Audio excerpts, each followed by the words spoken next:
Hello दोस्तों। SL ट्रेडिक्स में एक बार फिर से आपका स्वागत है। सामने आपको तीन चार्ट दिखाई दे रहे हैं। एक दिखाई दे रहा है इंडेक्स का, और दिखाई दे रहा है कॉल का, और एक दिखाई दे रहा है पुट का। आज हम एक इंडिया विक्स के बारे में भी बात करेंगे, लेकिन इसके बारे में बहुत पूरी तरह से वीडियो मैंने नहीं बनाया हुआ है। लेकिन आने वाले समय में मैं इस पर वीडियो बनाऊंगा कि ऑप्शन बायर को इंडिया विक्स पर कितना ध्यान देना चाहिए और इस पर क्या चीज़ें उसे देखनी चाहिए। तो जिस तरह से अभी इंडिया विक्स चल रहा है उस तरह से मार्केट में बहुत अच्छे मूव तो नहीं मिलेंगे। सिर्फ स्कैल्पिंग के छोटे छोटे मूव ही यहाँ पर मिल पाएंगे। उसका कारण इंडिया विक्स भी है। पर भी एक बार चर्चा करेंगे। वीडियो को लास्ट तक देखिएगा। वीडियो को समझने की कोशिश करिएगा और सेटअप को सीखने की कोशिश करिएगा। पेपर ट्रेडिंग करिएगा। अगर वीडियो अच्छी लगेगी तो शेयर करिएगा, लाइक करिएगा और अपने कमेंट्स ज़रूर डालिएगा। अब मैं सीधे चार्ट पर चलता हूँ। चार्ट पर आप लोग को समझाने की कोशिश करता हूँ कि यहाँ पर किस तरह से चीज़ें बन रही हैं और क्यों बन रही हैं, और कैसे हमें जल्दी से मार्केट से एग्जिट कर लेना चाहिए, क्योंकि इंडिया विक्स काफ़ी लो चल रहा है। परसों जैसे फ्राइडे को जब हमारी मार्केट क्लोज हुई थी तो मार्केट ऊपर आई थी। ऊपर आने के बाद फिर से क्या कर रही थी, 27 EMA का सपोर्ट ले रही थी। आज मैंने कोई ट्रेड नहीं लिया। आज मैं मार्केट पे था नहीं, तो इसलिए मैंने आपको आ, अपने टेलीग्राम चैनल पर भी कोई पोस्ट नहीं डाली। और सिर्फ मैं अभी जाकर के टर्मिनल को खोला हूं तो देख रहा हूं यहाँ पर कोई ऐसी मोमेंटम भी नहीं हुई है। हाँ, छोटी स्कैल्पिंग ट्रेड हमें मिल सकता था, लेकिन उसके लिए भी हम लोग को स्ट्रिक्टली स्टॉप लॉस लगा करके चलना चाहिए था। अगर देखें तो मार्केट 27 EMA के ऊपर ही ट्रेड कर रहा था, तो इसलिए एक मॉर्निंग में अगर मैं आता तो मॉर्निंग में मुझे एक सेटअप यहाँ पर दिख रहा था। ये कैंडल क्लोज होने के बाद मैं एक रिस्क यहाँ पर जरूर लेता। रिस्क जरूर था लेकिन मैं लेता जरूर। अगर आप यहाँ से देखेंगे, इस वाली एरिया पर क्या था ना, बहुत अच्छा रेजिस्टेंस बना हुआ था। ये वाली एरिया पर रेजिस्टेंस बना हुआ था। मार्केट यहीं से रिजेक्शन ले रहा था। लेकिन यहाँ पर जिस तरह से कैंडल बनी थी, और पुट और कॉल के अगर बाई चांस आप प्राइस देखेंगे तो आपको पता चलेगा कि यहाँ पर पुट का प्राइस गिर रहा था, यानी कि पुट एक्टिवेशन, पुट के जो ऑप्शन है वो एक्टिव नहीं हो रहे थे। तो यहाँ पर एक ट्रेड लिया जा सकता था, लेकिन उस पर भी बहुत ज़्यादा अगर जल्दी निकल के नहीं आते तो यहाँ पर क्या होता है, स्टॉप लॉस कटते हमारे यहाँ पर। अब यहाँ पर अगर आप देखेंगे, मार्केट उसके बाद इस ट्रेंड लाइन पर चल रहा था। इस ट्रेंड लाइन को ब्रेक करने के बाद यहाँ पे दो चीज़ें हो रही थी। एक तो 27 EMA का सपोर्ट था, और दूसरा क्या था, ट्रेंड लाइन का ब्रेकआउट था। हमारा स्टॉप लॉस यहाँ पर छोटा बन रहा था, तो यहाँ पर हम लोग एक ट्रेड ले सकते थे। उसके अलावा यहाँ पर कोई दूसरा ट्रेड नहीं दिख रहा था। लेकिन शाम को जब मैं टर्मिनल खोला था 3 बजे, 3:05 में, तब तक चीज़ें हो चुकी थी यहाँ पर। तो वहाँ पर कुछ ज़्यादा खास रहा नहीं। मैं ज़रा इस वाले ट्रेड को आप लोग को समझाने की कोशिश करता हूँ। यहाँ पर अगर आप देखेंगे, इस वाले एरिया पर मार्केट क्या करता है, 9 EMA के नीचे ट्रेड कर रहा है। मैं आपको हमेशा 9 EMA और 27 EMA की ही बात करता हूँ इंट्राडे के लिए। तो यहाँ पर क्या कर रहा था, 9 EMA ट्रेंडिंग चल रहा था। किस वाले पे, पुट वाले में 9 EMA के ऊपर प्राइस कभी भी क्लोज नहीं हो रहा था। एक बार क्लोज हुआ था, फिर से वहां से नीचे आ गया। यहाँ पर देखेंगे तो यहाँ पर एग्जैक्ट प्राइस क्या होता, ओपन के ये, लेकिन रिस्की ट्रेड था। ऐसा नहीं कि यहाँ पर ये सेटअप का ट्रेड था। हाँ, इतना जरूर है, जिसकी प्रैक्टिस अच्छी होती है तो वो इस तरह के रिस्क ले लेता है। जो मार्केट पे ठीक पैसा कमा रहा होता है तो वो यहाँ पर रिस्क लेता है। यहाँ पर पुट साइड को अगर आप देखेंगे, 24,750 की कॉल खुली हुई है, और 24,750 जो सपोर्ट लिया हुआ है वही वाली यहाँ पर कॉल है, यानी कि जो हमारी क्लोजिंग प्राइस है वहां से इसको लिया गया है। और ये जो पुट वाली प्राइस है, पुट वाली प्राइस जो है हमारा ऊपर का जो हाई है, ये वाला जो हाई है 24,800, ये खोली गई है। जो शुक्रवार का हाई था उसको खोला गया है। तो यहाँ पर क्या होता है कि मार्केट 27 EMA ट्रेंडिंग चल रहा था, ऊपर जाता है, ऊपर से रिजेक्शन आता है, 9 EMA से सपोर्ट लेता है। तो यहाँ पर एक रिस्क लिया जा सकता था 98 रुपीज़ पर, और स्टॉप लॉस बनता हमारा 87, यानी कि आपका 11 रुपये का यहाँ पर स्टॉप लॉस बन रहा था। लेकिन यहाँ पर 2x मिल रहा था। 98 से मार्केट करीब करीब आपका 127, यानी कि 22 रुपीज़ यहाँ पर प्रॉफिट मिल रहा था। 2x सेटअप के हिसाब से सही मिल रहा था। दूसरा ट्रेड अगर मारते तो हम लोग इस वाली कैंडल पर मारते। इस वाली कैंडल पर मार्केट बहुत अच्छा तो नहीं गया, लेकिन धीरे धीरे गया, ऊपर जरूर गया। अब यहाँ पर एक चीज देखिएगा आप, ये ट्रेंड लाइन जो है ऊपर से मार्केट क्या कर रही है, मार्केट यहाँ पर नीचे आकर के यहाँ पर सपोर्ट लेती है। एग्जैक्ट जहां से मार्केट ऊपर गया था फिर से नीचे आती है और 27 का सपोर्ट लेती है। अगर इस ट्रेंड लाइन को अगर आप चेंज कर देंगे, मार्केट क्या करती है, यहाँ से चलना शुरू करती है, यानी कि इस एरिया से चलना शुरू कर रही है। मार्केट का ट्रेंड ये चल रहा था, ये मार्केट का ट्रेंड चल रहा था।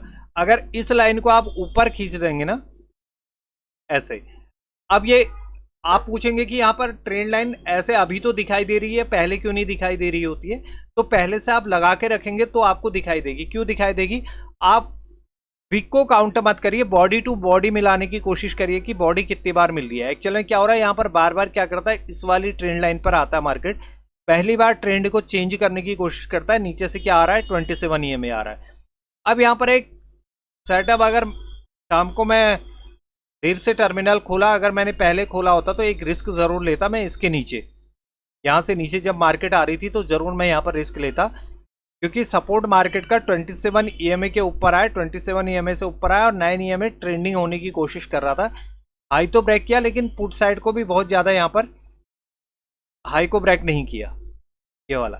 तो यहाँ पर एक रिस्क लिया जा सकता था इसके आसपास, क्योंकि शाम का टाइम था। तो एक बार यहाँ पर क्या होता, प्रॉफिट बुकिंग वाली कैंडल बननी शुरू हो जाती है, यानी कि सब लोग स्क्वायर ऑफ करते हैं, और वही चीज़ हमें यहाँ पर पुट साइड को देखने को मिली थी।